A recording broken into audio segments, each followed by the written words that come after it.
Hi, I'm Golf Magazine Top 100 instructor Tom Stickney. As we continue talking about wedges, I want to talk to you about spinning the golf ball. You know, a lot of people ask me, say, Tom, I want to spin the golf ball, or I want it to stop on the greens. Well, the first thing you have to look at is the wedge itself. You can see my wedge is dirty because I've been doing some tips, and you can see there's a lot of junk in the grooves. Well, if my grooves aren't clean and dry, I'm going to have a lot of trouble putting maximum amount of spin on the golf ball. If my grooves are worn down from years of use, I'm going to have trouble putting spin on the golf ball. So remember, your clubs have to have new grooves and they have to be clean and dry.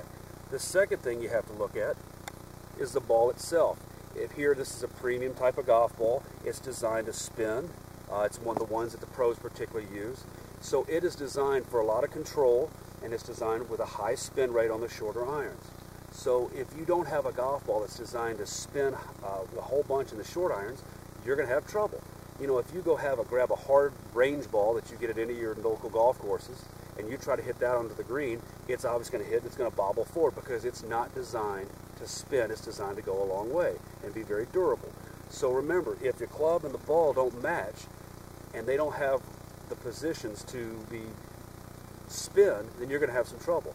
The last thing you want to look at is the conditions. Well, if I'm in rough, there's going to be grass that's going to get behind the ball. It's going to compromise spin, so I need a tighter lie. If I look at the green itself, if it's pitched away from me, it's not going to spin. If it's leaning into me just a little bit, the ball's going to check and stop. If the greens are super hard, probably not going to spin. If the greens are soft to medium soft, they're probably going to spin. So remember, in order to stop the golf ball, you have to have all these things working together.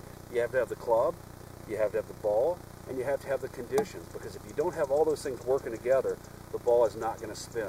And remember, the only way you're going to figure out if the ball is going to spin or not is based on experimentation. There are times when I might look at a shot and go, boy, I really want this to spin, but the conditions don't or are not favorable. So therefore, I can't hit a shot that I expect to stop. So I might have to play a different type of shot. So experiment with understanding what these conditions do to your spin, and you're going to be a lot better wedge player because